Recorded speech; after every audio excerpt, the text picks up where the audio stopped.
आज आपण बुद्धिमत्ता या घटकामधील वेगळे पद शोधा हा आपण घटक पाहणार आहोत.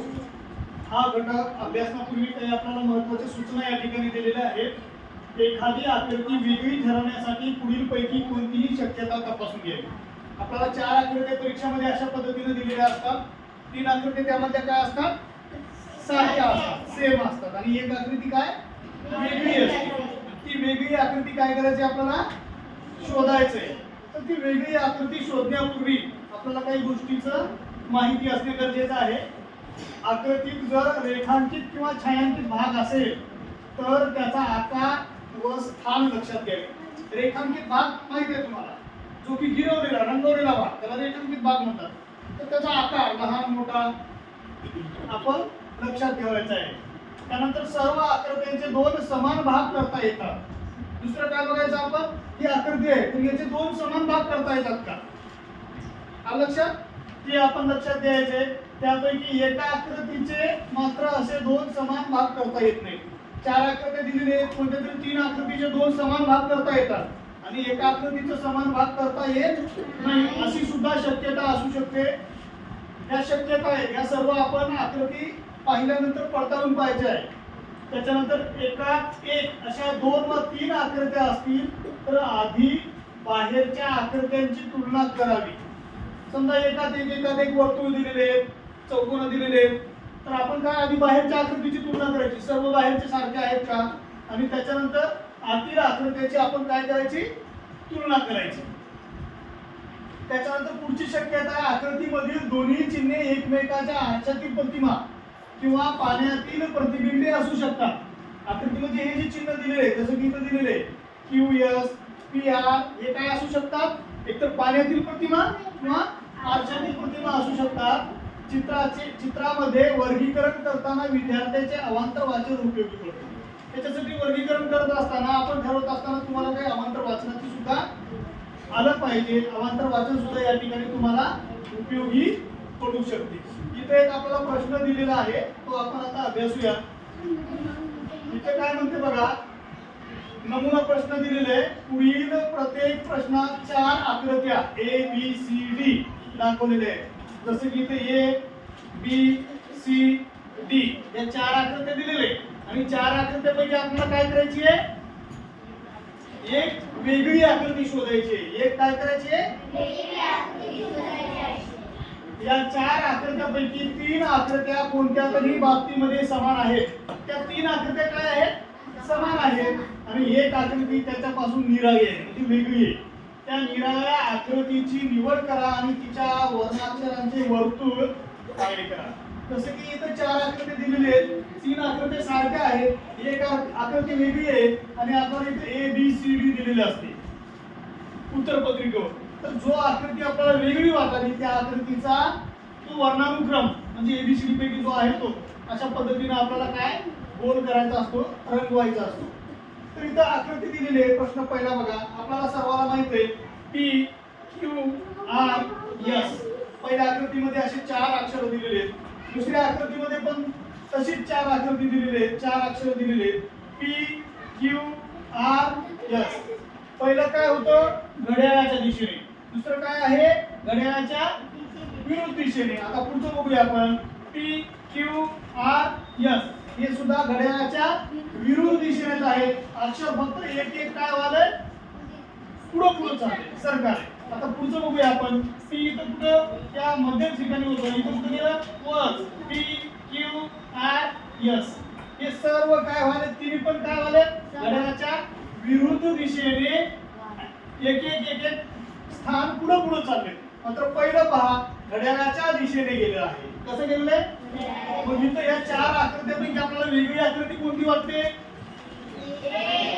पहिली वाटते का नाही, हे तुमच्या लक्षात आलं असेल.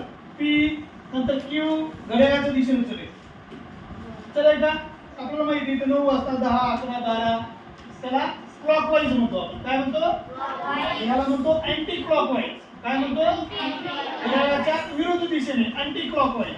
याला म्हणतो क्लॉकवाईज, घड्याळाच्या दिशेने. मग हा घड्याळाच्या दिशेने गेलेला आहे आणि B काय केलेला आहे, घड्याळाच्या विरुद्ध दिशेने. PQRS. सी सुद्धा एक स्थान पुढे गेलं आणि घड्याळाच्या विरुद्ध दिशेने. डी सुद्धा एक स्थान पुढे गेलं आणि घड्याळाच्या म्हणून या चार आकृत्यांपैकी वेगळी आकृती कोणती आहे? पहिली. म्हणून ए नंबरचं वर्तुळ या ठिकाणी तुम्हाला गोल केलेलं दिसत आहे. आलं का लक्षात? अशा पद्धतीने हा आपला पहिला घटक आहे. तर हा घटक आपण अभ्यास करत आहोत वेगळे पद ओळखणे. चार पद आपल्याला दिलेले आहेत, चार आकृत्या दिलेल्या आहेत. चार आकृत्यांपैकी वेगळी आकृती आपण शोधणार आहोत. बघा इथं आपल्याला दुसरा प्रश्न दिलेला आहे. प्रश्न दुसरा. या सर्व प्रश्नासाठी एकच सूचना आहे, वेगळी आकृती शोधणे. तर आपण या चारही आकृत्याचा विचार करूया. वर बघा त्रिकोण दिलेले आहे. काय दिलेले? आणि मध्ये कोणता कोण आहे? बोला. पंचकोन. कोणता कोण आहे? पाच कोण आहेत बघा. 1 2 3 4 5. वर किती आहेत? 5 कोण आहेत. आता इथं बघा वर कोणता कोण दिलेला आहे? पंचकोन. आणि मध्ये कोणता कोण दिलेला आहे बघू आपण. 1 2 3 4 5 6 7. मोजून बघा. 1 2 3 4 5 6 7. सप्तकोन. मध्ये वर त्रिकोण, मध्ये पंचकोन. दोनचा फरक. मध्ये वर पंचकोन, मध्ये सप्तकोन. दोनचा फरक. पुढचं बघूया आपण. 1 2 3 4 5 6. हे कोण आहे? वर षटकोन. वर कोणता आहे? आणि मध्ये कोणता आहे? चौकोन. आता शेवटची आकृती बघूया आपण. वर कोणता आहे? चौकोन. आणि मध्ये कोणता आहे? 1 2 3 4 5 6 षटकोन. चौकोनामध्ये षटकोन. चौकोनामध्ये आकृती सी वगळता प्रत्येक आकृतीत बाहेरच्या रचनेपेक्षा आतील रचनेत 2 रेषा जास्त आहेत. आकृती सी वगळता बाहेरची रचना म्हणजे बाहेर त्रिकोण आहे तर मध्ये पंचकोन आहे. 2 कोण जास्त आहेत. बाहेर पंचकोन आहे तर मध्ये सप्तकोन आहे. आलं लक्षात? आणि पुढच्या आकृतीमध्ये बाहेर काय 1 2 3 4 5 6 षटकोन आहे. तर मध्ये काय? चौकोन आहे. 2 रेषा. आता इथे रेषेचा विचार केलाय. कोणाचा विचार केला नाही? कशाचा? रेषेचा. बाहेर 3 रेषा आहेत, मध्ये 5 रेषा आहेत. बाहेर 5 रेषा आहेत, मध्ये 1 2 3 4 5 6 7 रेषा आहेत. बाहेर 1 2 3 4 5 6 रेषा आहेत, मध्ये 4 रेषा आहेत. बाहेर 1 2 3 4 1 2 3 4 6 रेषा आहेत. अशा पद्धतीनं इथं स्पष्टीकरण दिलेले आहे. आकृती सी वगळता प्रत्येक आकृतीत बाहेरील रचनेपेक्षा आतील रचनेत 2 रेषा जास्त आहेत. म्हणून आकृती सी.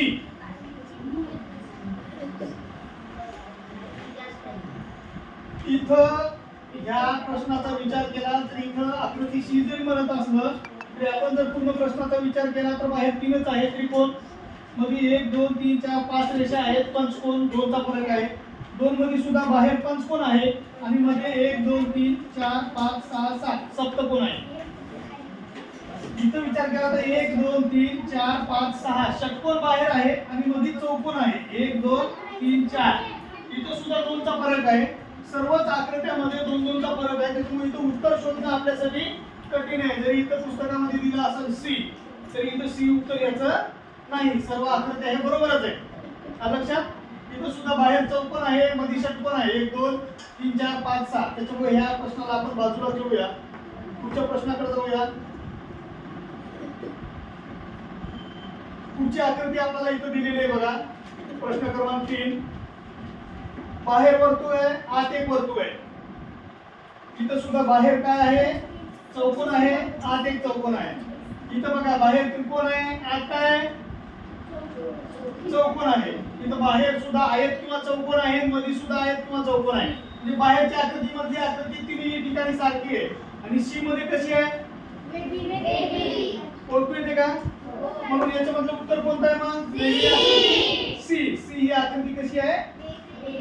वेगळी आहे.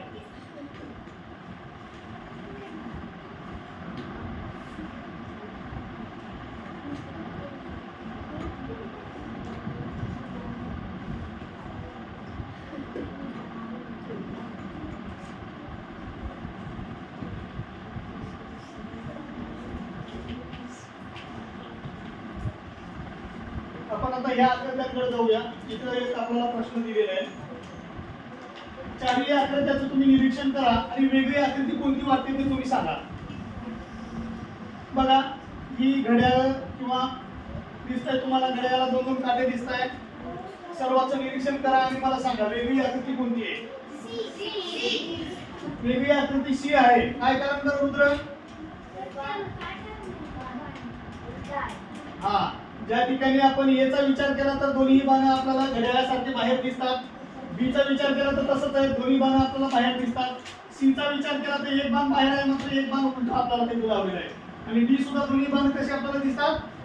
म्हणून वेगळी आकृती कोणती आहे याच्यापैकी? सी. आता काही आकृत्या इथं ब्लर आलेल्या आहेत, त्याच्यामुळे आपण त्याला बाजूला घेऊन पुढे घेऊया. आता आपण प्रश्न 6व्याकडे जाऊया. इथं आपल्याला काही अक्षरांच्या आकृत्या दाखवलेल्या आहेत, आहे का नाही? पहिलं बघा, वाचा बरं. RUN run. दुसरं UN R. तिसरं, चौथ्या आकृतीमध्ये अक्षर. आता या चारही आकृत्याचा विचार करा आणि वेगळी आकृती कोणती वाटते सांगा पाहू. सी वाटते. काय कारण सी आकृती वेगळी असण्याचं? अंक नाही, अक्षर. बघा, प्रत्येक ठिकाणी R आहे, U आहे, N आहे. इथं सुद्धा R आहे, U आहे, N आहे. इथं सुद्धा R आहे, U आहे, N आहे. सी मध्ये आहे का? नाही. सी मध्ये जे हे के अक्षर आहे ते कसं आहे? वेगळं आहे, अलग आहे. आता आपण पुढच्या आकृतीकडे जाऊया.